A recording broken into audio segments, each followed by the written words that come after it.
Flávia, quando eu te vi seu vídeo, eu chorei bastante com você, porque é uma dor que não tem a menor condição de se curar, né. Quando a gente recebe a notícia da Kathleen, a gente chora a morte injusta, terrível, esse assassinato, essa execução de uma mulher negra que podíamos ser nós, e que podiam ser nossas filhas, nossas mães, nossas vizinhas, e é uma dor imensa. Mas que reabre, uma ferida que não cicatriza nunca. No sábado, a gente perdeu um companheiro da Uneafro, o Thiago Marcelino, que teve morte cerebral depois de um derrame, enquanto ele estava entubado por Covid, aos 39 anos de idade. Então, na semana anterior, Douglas, que está aqui no grupo também, a gente tinha ido algumas vezes ao Emílio Ribas, hospital em São Paulo, acompanhar a Luana, mulher dele, que serve cesta básica, que serve marmita e cesta básica, junto com o Thiago, lá no Jardim Miriam, na zona sul de São Paulo, desde que começou a pandemia. O Thiago, ele percorria toda aquela zona sul de São Paulo, entregando comida, oxímetro, para que uma agente popular de saúde de um projeto nosso monitorasse pessoas com sintoma para irem para o hospital antes de agravamento, e alguém que nesse último ano se dedicou imensamente a todas as ações que a gente tem feito para tentar mitigar a perversidade, os danos a que as nossas comunidades são submetidas. Quando a gente fez esse projeto Agentes Populares de Saúde, qual era o nosso desespero?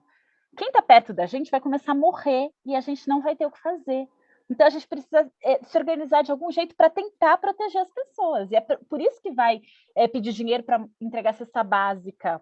Por isso que o Thiago, um dia, uma mãe de maio, liga porque tem uma mulher na Praia Grande, sem comida, não tinha como mandar dinheiro, porque era sábado à noite. Ele pega o carro, deixa os 3 filhos pequenos em casa e vai entregar uma cesta básica em outra cidade, porque tem uma pessoa com fome. E esse homem, aos 39 anos de idade, preto, enorme, aquele que a Polícia Militar do Estado de São Paulo e do Brasil todo tem no seu manual como o homem suspeito, esse homem ele sobreviveu a uma série de estatísticas numa das regiões mais violentas do país. E aí, ele que está na linha de frente da nossa atuação emergencial, não pode ser protegido pela nossa ação política. Então, é um momento em que a gente está, assim, especialmente destruído, devastado, porque a Luana é mais uma mulher negra com 5 filhos, 3 crianças pequenas, desses 5, sozinha, para cuidar sozinha dessas crianças na zona sul de São Paulo. E que a sensação que dá é que a gente pode fazer o que a gente quiser, que a gente não tem condição de proteger nem o Thiago, nem a Luana, nem os 3 filhos pequenos deles, nem a Kathleen, nem ninguém. E a gente dedica muito da nossa vida a isso. E parte importante da nossa dedicação é também tentar convencer vocês dessa sala, convencer a sociedade brasileira de que não é possível que o Estado continue nos assassinando. Seja pelo abandono, por nos deixar morrer sem vacina nesse momento, mas antes também, sem atendimento médico, sem as mulheres negras terem acesso a um pré-natal de qualidade, tantas outras coisas que vocês já sabem, como além do deixar morrer, nos executar, nos matar. Isso é o genocídio. Se a gente olha a definição de genocídio, Tiago Amparo está nessa sala, ele já escreveu sobre isso. Tiago, advogado, conhece bastante das normas internacionais. Flávia já escreveu sobre. Todas as pessoas negras que estão nessa sala possivelmente já escreveram e já falaram sobre isso. É genocídio.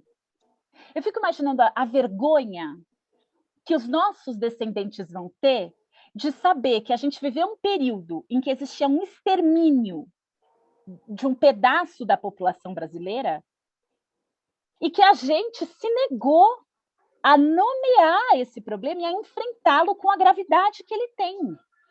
A gente vai contando os corpos como se não existisse nada em comum entre eles, como se não tivesse uma política efetiva para assassinar corpos negros. Isso é aceito pela sociedade. Eu confesso, Flávia, que essa semana eu já estou numa coisa de eu não aguento mais. e muitos de nós não aguentamos mais, porque a gente trabalha muito para não ver nenhum resultado e a gente não consegue proteger quem está perto de nós. E nessa coisa de não aguentar mais, assim, eu também não preciso estar no UOL, eu não preciso do dinheiro que eles me pagam, eu não preciso de uma visibilidade que eles acham que eles me dão. O movimento também não precisa disso, porque a gente tem uma série de outras pessoas falando em vários espaços. Então, assim, tem o Thiago Amparo na Folha, a Flávia de Oliveira está na Globo News e no Globo, tem um monte de nós em vários veículos. Então, assim, eu não preciso estar nesse momento, então eu vou me dar esse presente, essa possibilidade de dizer: não contem mais comigo para dizer que vocês são diversos, porque vocês não são. Não contem comigo para dizer que vocês são antirracistas, porque vocês não são. Chega. Eu fico com vontade, e eu sei que eu não posso fazer essa proposta para a Coalizão Negra por Direitos, porque parte do que a coalizão faz, com 200 entidades de movimento negro espalhadas no país todo, é mobilizar a opinião pública. A gente tem uma agenda política, que eu não sei se vocês conhecem, mas se vocês puderem entrar, coalizãonegraporddireitos.org.br, na aba sobre, tem uma agenda política definida por essas entidades. E para a gente fazer o debate público, a gente precisa estar nos órgãos de imprensa. Mas a minha vontade era propor: veículo que não fala que é genocídio não conversa mais com a gente não fala mais com essas pessoas. Porque senão, o tempo todo, os veículos nos usam com aspas quase prontas para um texto que já está construído, e é um texto descontextualizado, que serve a interesses que não são os nossos, e a gente se presta ao papel de ser usado para comunicar algo que continua a validar as nossas mortes. Eu estou muito velha para ter comportamento jovem, voluntarista, como bem disse o Eli Carneiro para mim, mas é isso, sabe? Eu também acho que eu posso fazer isso por mim, porque a gente não aguenta mais. Na segunda-feira, dia 14, vai completar um ano de um manifesto publicado pela coalizão no Globo e na Folha de São Paulo, se eu não me engano: enquanto houver racismo, não haverá democracia. Foi bem no período em que uma série de grupos, imagino que muitas pessoas aqui, estavam falando sobre 70%, sobre retomar a democracia, sobre o amarelo da Folha, né? Só que essa democracia que a população branca brasileira reivindica é algo que a população negra brasileira desconhece. Essa democracia não existe, nós não temos acesso a direitos. E eu repito isso para vocês me achando uma idiota, porque parece que eu gasto palavra, energia de vida para uma coisa que não ecoa em ninguém. E aí, diferentemente, sei lá, da Sueli, do Douglas, da Flávia, que são pessoas, do Thiago, que são pessoas mais comedidas, reservadas, eu não sou assim. E eu gosto da prática feminista de que o pessoal é político, e eu não consigo não evocar a minha própria história de vida para tentar, e talvez inutilmente, mas tentar que vocês sintam um pedaço da dor de que a gente está falando. Os homens negros mais próximos de mim não estão perto de mim. O meu único irmão está encarcerado na política que dizem que é de guerra às drogas, que todo mundo nessa sala sabe que não é, mas que todo mundo nessa sala aceita. O meu pai morreu aos 42 anos de idade, com uma bala que até hoje eu não sei se foi um disparo policial ou se foi um suicídio, como a polícia declarou que foi. O meu tio, que cuidou de mim quando eu era criança, junto com a minha mãe, ajudou, também morreu com 50 e poucos anos de idade, sem conseguir realizar um projeto de vida, porque ele foi alcoólatra a vida toda, para sobreviver a um racismo que ele não permitiu que ele tivesse um projeto de vida individual, muito menos um projeto coletivo. E aí, quando eu digo que o movimento negro nos acolhe e nos dá rumo, nos dá pauta, agenda política para lutar, e é isso que permite hoje que a gente continue vivo e produzindo, ao mesmo tempo é muito contraditório, porque parece que a gente está falando com ninguém. Então, o assassinato da Kathleen, na mesma semana em que o Thiago morreu por Covid, uma doença pela qual ele não precisava ter sido contaminado, já que já existia doença, já que já existia vacina, foi algo que me deslocou da esperança da luta. E foi por isso que eu escrevi isso, Flávia. O que é que... isso me lembra uma frase que a Jurema Werneck costuma dizer, que eu adoro, que é: a era da inocência se acabou, já vai tarde, né? E isso significa, no que diz respeito, por exemplo, à imprensa, a imprensa sempre foi parte do nosso problema. Ela sempre foi parte essencial dos nossos problemas. Ela nunca foi solução. A gente tem um momento emblemático disso, que é o debate sobre cotas, em que a imprensa hegemônica ela funcionou como uma linha auxiliar de todos os contrários às cotas raciais. Eu costumo dizer que nós fomos expostos a um verdadeiro pelourinho eletrônico, não é? Com todas as demonstrações diuturnas que existiam em todos os veículos, principais veículos. De manhã, tarde e noite, tinha um formador de opinião para bater na gente. Tem gente, inclusive, que fez carreira, num deles, o Demetrio Magnoli, por exemplo, fez carreira batendo em preto, que nem o Capitão do Mato. Fez carreira dentro da... Porque foi assim que ele emergiu, não é? Na mídia nacional, a partir do serviço que ele prestou, inclusive escrevendo um livro, né, no qual ele até chegava a dizer que as cotas iriam ruir as bases da República Nacional. Então, nós tivemos em todos os veículos esse tipo e uma das complicações da gente fazer essa coisa dialética de estar dormindo com o inimigo, não é? ou com o adversário, dos problemas que a gente sempre corre o risco de levar é uma bola nas costas o tempo todo, porque você está na parceria, você está no processo, e nada nos garante que em 2022 a Folha de São Paulo não se posicione novamente contra as cotas. Não temos essa garantia, com todo esse circo que está colocado ali, entendeu?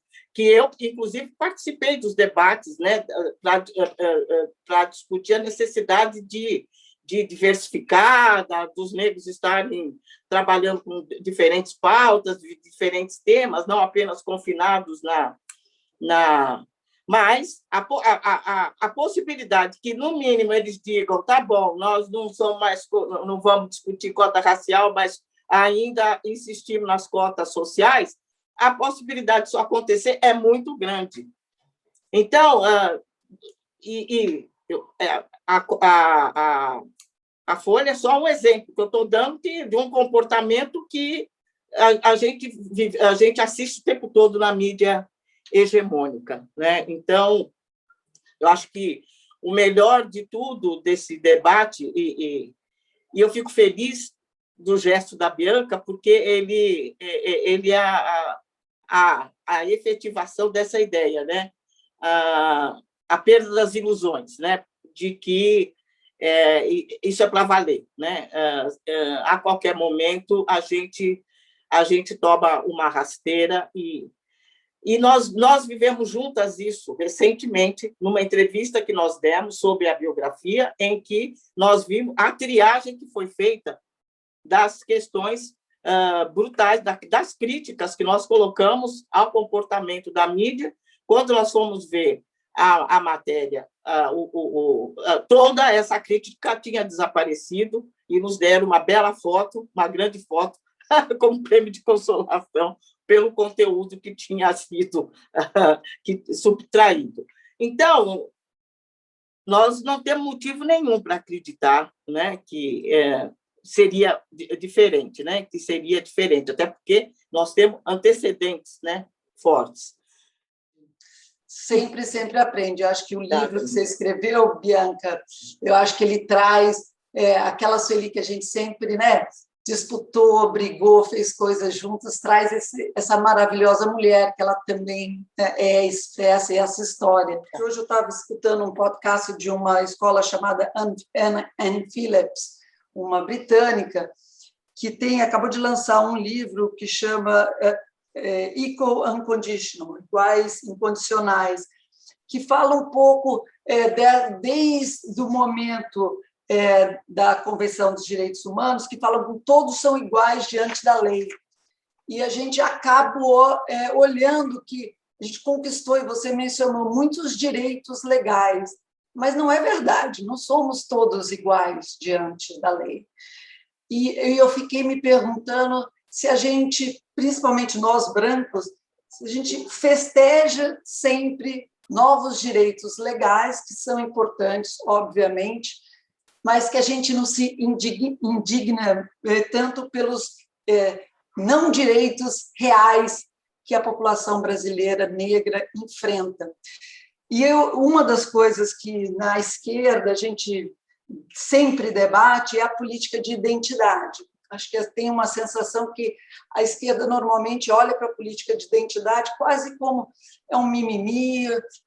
Depois que, quando Trump foi eleito, muitos membros da esquerda americana falaram que o Trump tinha ganho depois de Obama por causa de uma política de identidade errônea. Não, você acabou de falar, né, a coisa da democracia, não a democracia com racismo, e agora, quando teve todo o movimento de vidas negras importam, eu vi muita gente da esquerda também falando, não, todas as vidas importam, não só vidas negras importam, né? E, de novo, então eu queria muito ouvir vocês duas, ou uma de vocês, sobre política de identidade e os supostos progressistas, né? Por que a gente não abraça a política de identidade como, sim, uma política que tem que ser abraçada nesse Brasil tão racista que a gente tem, onde direitos legais não se concretizam em direitos reais? A esquerda... eu tenho um filósofo africano, que eu perdi o nome aqui, que ele costuma dizer que o nosso problema com a esquerda é a ausência de radicalidade da esquerda. É esse o nosso problema com a esquerda. É a ausência de radicalidade. Porque a questão racial coloca a esquerda numa saia justa, porque para encarar a questão racial precisa estar à esquerda da esquerda. E a esquerda é parte da outra face da mesma moeda, de uma mesma civilização que tem um paradigma que é imutável, que é a rejeição ao outro, né? Então, eu acho que isso impede que a esquerda possa nos olhar e veja, a esquerda branca, ela é parte dessa hegemonia. É parte dessa hegemonia que é beneficiária daquilo que eu chamei de contrato racial, usando aquele filósofo afro-americano que eu sempre cito, que diz que há um contrato racial em vigor, não é? E é um contrato que é firmado entre os racialmente hegemônicos, em que todos os direitos de cidadania é um uso exclusivo desses hegemônicos, à direita ou à esquerda. É evidente que ele deixa uma brecha para que nós possamos conversar, não é? Aí a brecha que ele deixa para que possamos conversar é: todo branco é, a despeito de sua vontade, beneficiário do contrato racial perverso de exclusão dos não brancos. Agora, não necessariamente todo branco é signatário desse contrato perverso. E é isso que cria alguma possibilidade da gente conversar. Okay. E imaginar, é possível seguir junto? Quanto? Em que circunstância? Como? Quando a esquerda nos coloca no puxadinho dos identitários, né? Como, em geral, eles nos colocam, naquele puxadinho lá dos identitários, é a maneira de negar a centralidade da racialidade nas contradições fundamentais da sociedade brasileira. É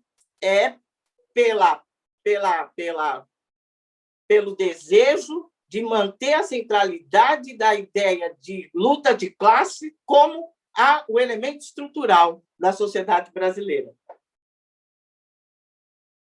está dentro do contexto de disputa de narrativa e que eles estão perdendo, porque o conflito racial está aí, se agudizando cada vez mais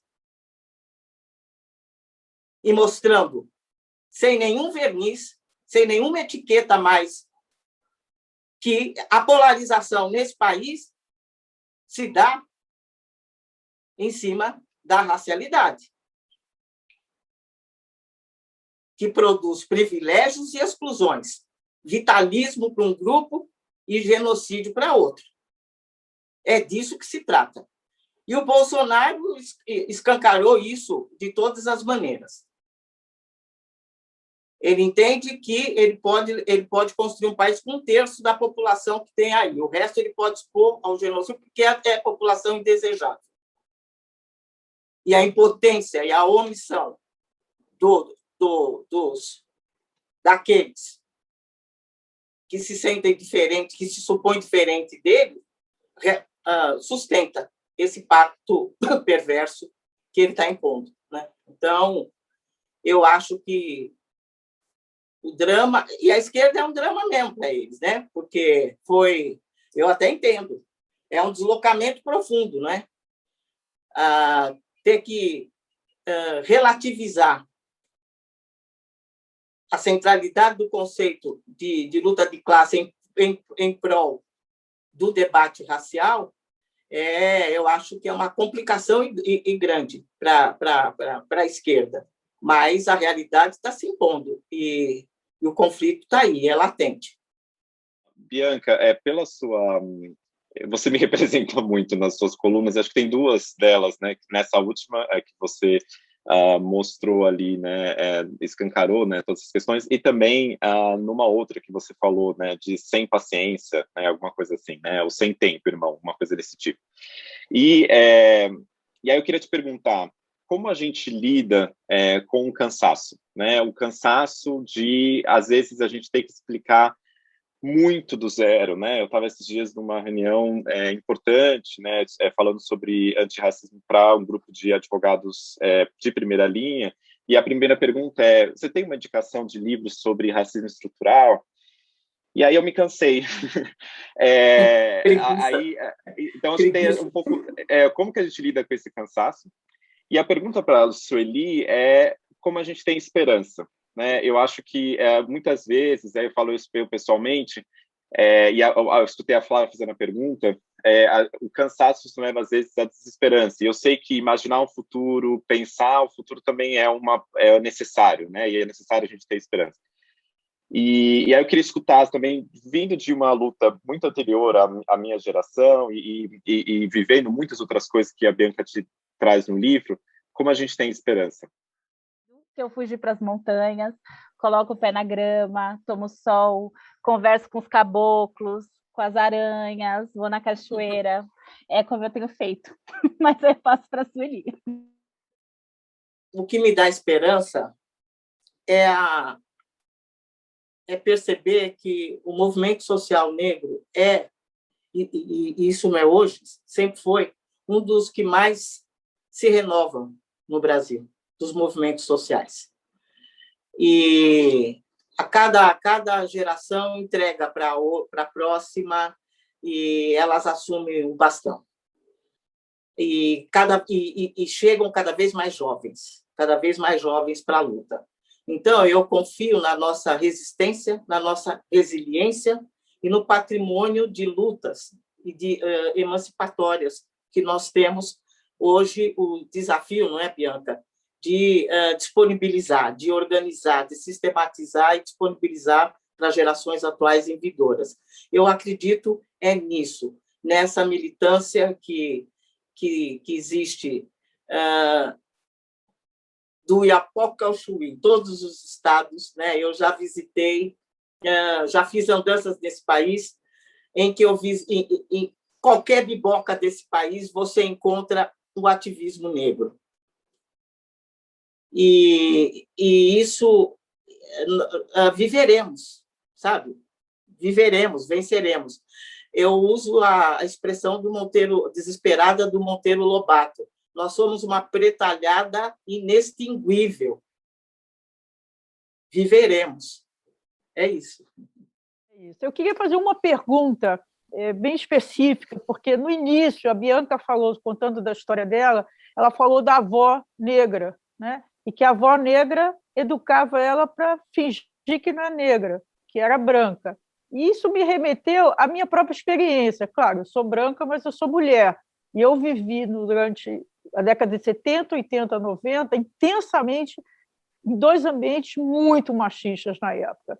Metade no movimento de esquerda, tanto no movimento de resistência à ditadura, quanto nas organizações de esquerda, extremamente machista, né? E principalmente quando você já atingia, que foi meu caso, algumas já na direção de algumas dessas organizações.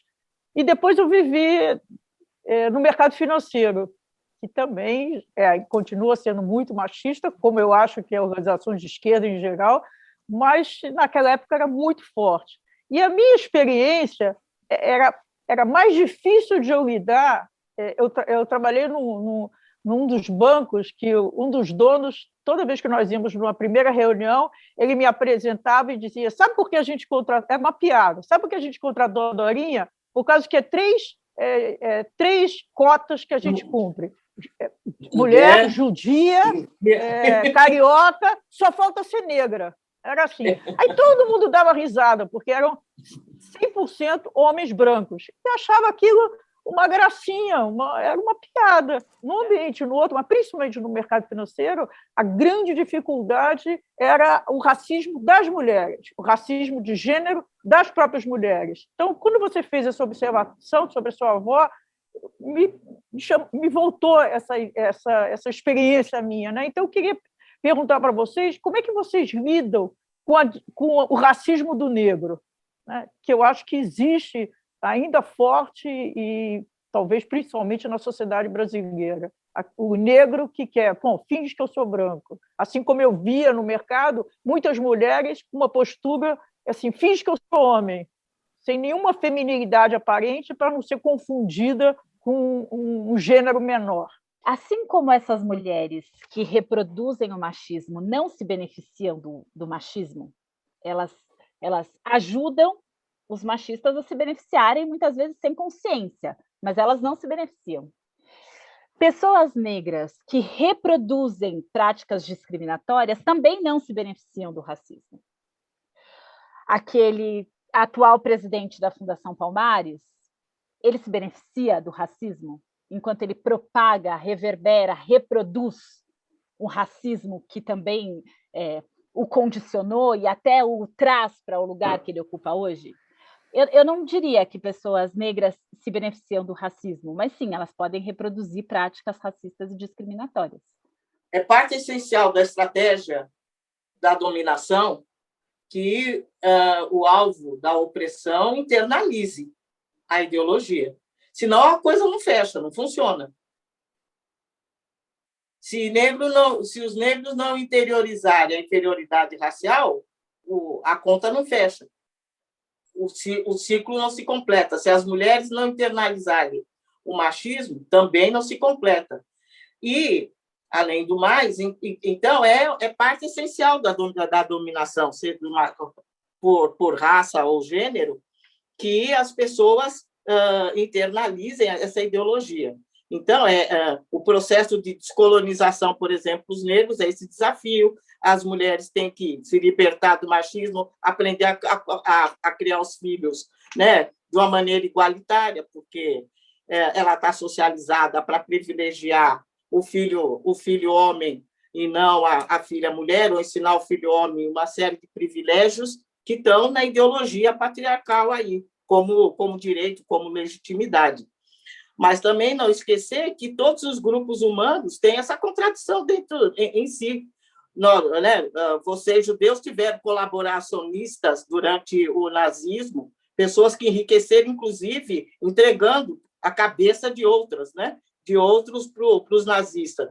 Então, nós temos os nossos traidores, não é? Os cangazumba, os capitão do mato nossos, e E as mulheres têm aquelas que se prestam a reproduzir a ideologia machista. Isso está presente em todos os grupos humanos e todas as culturas. Quando eu publiquei um artigo no UOL, logo veio uma observação, duas observações de leitores. Eu não sei se acho que não é robô, acho que são pessoas mesmo, falando sobre o coitadismo. Entende? E essa expressão é muito usada, isso tem a ver com a pergunta da Dora também.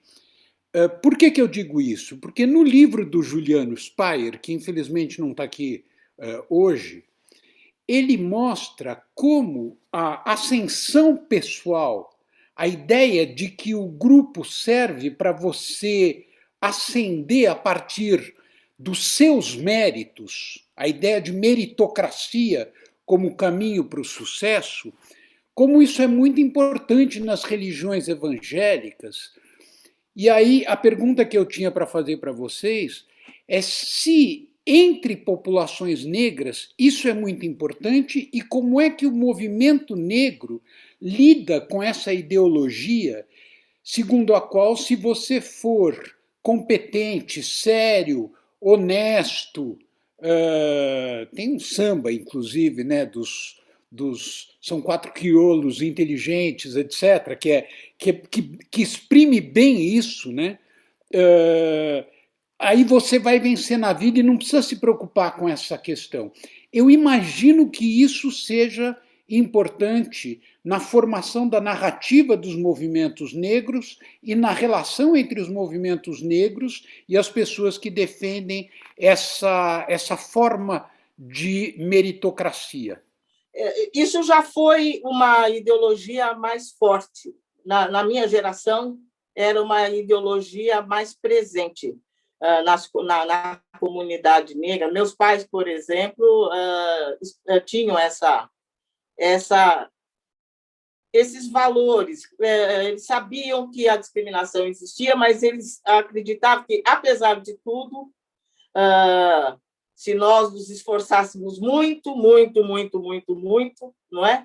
No fim, tudo ia dar certo, porque a ideia né, como, inclusive, está associado ao negro a indolência, a preguiça, essa coisa, os negros em processo de ascensão tinham sempre muita necessidade de se afirmar como trabalhadores, como esforçados e tudo mais. Eu tenho gasto todo o tempo que eu tenho com para desmistificar, inclusive a meritocracia dos brancos, né? Eu sempre, então, eu me ocupo muito com isso, de contar para a nossa gente como é que vocês, né, o que vocês chamam de meritocracia, né, os processos, né, de exclusão de parcela significativa da concorrência, né, a política do QI, né, todos os esquemas, como a gente transita muito nas instituições de vocês também, então a gente não tem ilusão nenhuma em relação a essas meritocracias todas que o mundo branco arrota. E eu sempre digo, mas se os brancos brasileiros são tão... eles arrotam tanta meritocracia, se eles são tão meritocráticos assim, puxa vida, mas a Argentina que está ali não tem 5 prêmios Nobel, aqui não tem nenhum. Em compensação, né? Então, qual o problema dos brancos brasileiros? Eles vieram branco de 2ª, 3ª categoria para cá também? Qual é o problema?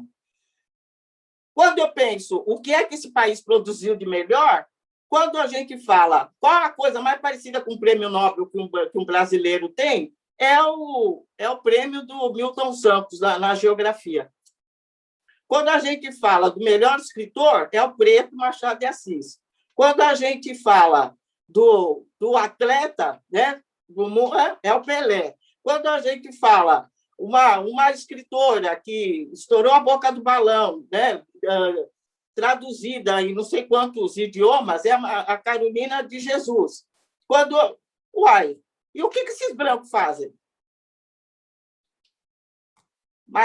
Então, eu acho que, sabe, eu me ocupo de discutir essas coisas com a minha gente, né? Ó, galera, segue aí, mas presta atenção que tem uma narrativa aí que tem furo, sabe? Eu me pergunto se, especificamente no movimento negro, houve o desenvolvimento de algum tipo de elaboração, de discurso, de estratégia para lidar com a questão das drogas, particularmente com as audiências evangélicas, neopentecostais, etc. A dificuldade atravessa todas as classes sociais, todas as camadas, mas nos movimentos sempre a gente encontra dificuldade grande, sobretudo quando há essa relação com a religião de uma maneira conservadora. É muito difícil, né, Sueli? Eu não sei se há algum aprendizado. Às vezes a gente aprende alguns caminhos, enfim, é uma interrogação para mim. Estamos muito atrasados nesse debate, Luiz, você sabe, né? Você acompanha agora eu acho que vai ter que avançar o debate sobre a descriminalização, né? Então, e acho que a questão da reparação é um tema que a Julita, por exemplo, está trabalhando e que eu acho que vai entrar na agenda. Ainda demora, mas eu acho que está cada vez mais próximo de ter que fazer esse debate, especialmente num lugar como o Rio de Janeiro, né? Como é que nós vamos lidar com um processo de descriminalização e a gente faz o quê com a galera que tinha nessa atividade a única estratégia de sobrevivência? Porque nos Estados Unidos, o que a gente tem de informação é que, para variar, o processo de legalização está beneficiando, como sempre, os brancos, né? Que estão abrindo suas lojinhas lá e a galera que foi rifada do processo. Então, eu acho que esse é o debate que vai vir. Formulação, o movimento negro tem. Falei antes da agenda política da Coalizão Negra por Direitos, que acho que vale a pena vocês olharem, porque ali tem muito da formulação política dessas 200 entidades. Não sei se vocês conhecem um grupo que é a Iniciativa Negra, que trata de política de drogas, que tem formulação muito consistente, com gente muito especializada. A questão o movimento negro brasileiro não tem estrutura para conversar massivamente com a população brasileira. Formulação nós temos.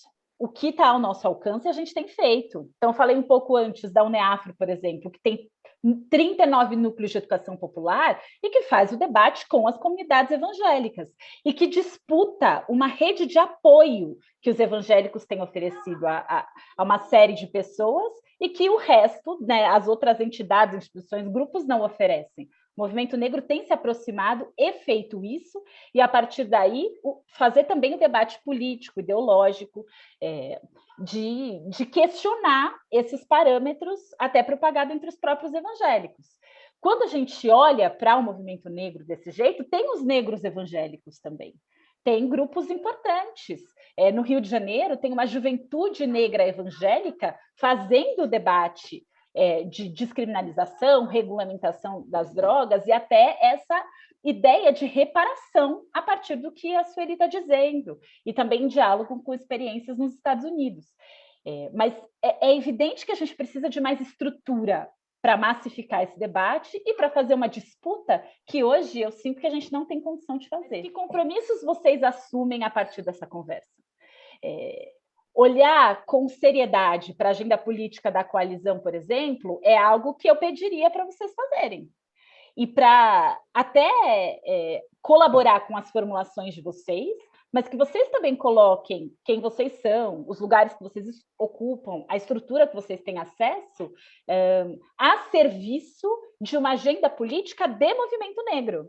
Porque a gente gosta muito quando a gente é convidado por vocês para falar, para responder as perguntas, mas a gente também tem grande expectativa de que vocês ofereçam o que vocês têm para a nossa agenda. Então, se vocês puderem olhar as ações da coalizão e se aproximar da nossa agenda política, a gente vai ficar feliz. Após as manifestações de 13 e após o impeachment, para além do que Sueli falou que o movimento negro se renova e que isso, sua resiliência, sua resistência, são fatores fundamentais que lhe dão até esperança na resposta ao Thiago. Mas, para além disso, eu acho que, pós-impeachment, e na luta que a resistência que a gente tem, a maior inovação política que aconteceu no Brasil foi a organização da Coalizão Negra por Direitos. Certo? Eu acho que foi o maior avanço da política que nós vivemos nos últimos 5 anos. Certo? Com, obviamente, todas as suas consequências, as suas implicações e variadas. E eu queria, aí, Sueli, eu queria que você comentasse desse ponto de vista, e não só por dentro do movimento negro. Por isso que eu estou querendo dizer, eu acho que é a coisa mais importante do país como um todo. Tá? E queria, se você pudesse nos provocar também a refletir a partir desse ângulo. É perfeita a sua colocação. É exatamente isso. É exatamente isso. Agora, o que a sociedade brasileira tem dificuldade é de reconhecer esse protagonismo, né? É reconhecer e dialogar com esse protagonismo. Neste século, né, 21, é o esforço coletivo mais importante que foi realizado pelo movimento negro brasileiro, e eu só posso desejar vida longa, coalizão e, sobretudo, unidade e resiliência e resistência para enfrentar o que vem pela frente, porque, em tempo algum, a questão racial se manifestou de uma maneira... O conflito racial esteve tão agudo como agora, e é auspicioso que tenhamos a coalizão para fazer essa resistência, né? Então, é isso. Mas eu não preciso falar muito. Uma das suas principais lideranças está aqui presente e manifeste-se, Douglas. O Brasil vive um momento em que o campo popular progressista pensa em reconstrução, né? A gente vive uma situação de guerra. Nunca foi tão infernal ser negro no Brasil. É uma situação avassaladora, de mortes o tempo todo, em diversas dimensões e por motivos diversos. Então, quem vive em comunidades... Eu moro na divisa de Poá com Itaim Paulista. É uma periferia, conglomerado urbano, ocupado por pessoas negras e uma parte minoritária de brancos nordestinos, onde o Estado só chega com a polícia. E não tem chegado nem com vacina. A população mais pobre tem sido, inclusive, excluída do processo de vacinação. Os desafios são imensos, vocês sabem disso, e eu só reafirmo o que disse Bianca aqui, que vocês se aproximem da agenda do movimento negro organizado. O movimento esse, do qual Sueli é uma das construtoras e deixa essa herança para nós no campo popular, sabe? O movimento negro organizado, construindo coletivamente a agenda e propostas para o Brasil. Propostas que são construídas historicamente e são também invisibilizadas historicamente. As propostas, as elaborações e as suas lideranças. Eu acho que a gente pode inaugurar um tempo novo a partir dessa percepção que parece há uma vontade de que ela se realize. Inclusive aqui, tomara. Desejo que sim. Obrigada. Eu vou repetir o que eu já disse, porque eu venho com agenda, né? Então, eu falei para vocês da Coalizão Negra por Direitos, da agenda política, da Carta de Princípios algumas vezes, e é isso que eu vou repetir para vocês aqui. É muito grave o que vive hoje a população negra brasileira, como a gente ouviu e falou hoje. E a gente precisa de todo mundo. As pessoas negras não vão resolver o racismo no Brasil sozinhas. E também não somos nós os responsáveis por o racismo existir. E também não somos nós os que nos beneficiamos do racismo. Então, a gente não só conta com vocês, como a gente sabe que só há mudança possível se ela vier também de vocês. Mas é evidente que a nossa agenda política, a nossa companhia, o nosso protagonismo também ajuda. Então, se vocês acompanharem as redes da Coalizão Negra por Direitos, vocês vão ter acesso a uma série de informações produzidas por essas 200 entidades espalhadas no país todo. O portal Guelé 10, republica a maior parte dos textos de diversos veículos que trata da temática racial no país. Ali tem uma escola, ali tem uma biblioteca. Então, eu sugiro fortemente que vocês também fuçem o portal Guelidez e vão ter acesso a textos importantes para a formação e para o direcionamento. Os caminhos estão apontados. Abdias, quando a gente olha o genocídio do negro do Brasil, ele aponta ali os caminhos. E ele apontou esses caminhos lá nos anos 40, dos anos 40 aos anos 80. E como um movimento organizado, a gente tem seguido e aprimorado essa proposta política, e vocês são muito bem-vindos e bem-vindas a somar ela. Eu escrevo para falar, porque eu tenho muita dificuldade para falar. Por isso, eu escrevi tanto.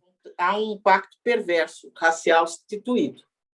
Ele beneficia todos os brancos, independente da vontade deles, da vontade de vocês. Todos vocês são beneficiários dessa perversidade que é o racismo, que nos exclui em prol de oferecer a vocês o melhor das benesses sociais, que coletivamente são produzidas. Mas cada um de vocês pode dizer: eu não sou signatário, não é meu nome. Cada um de vocês pode dizer isso. O que é essa violência? Isso não é em meu nome. Isso cada um de vocês pode dizer. E somar na nossa luta, cada um de vocês pode fazer também. Então, it's up to you. É com vocês. Faça a sua escolha.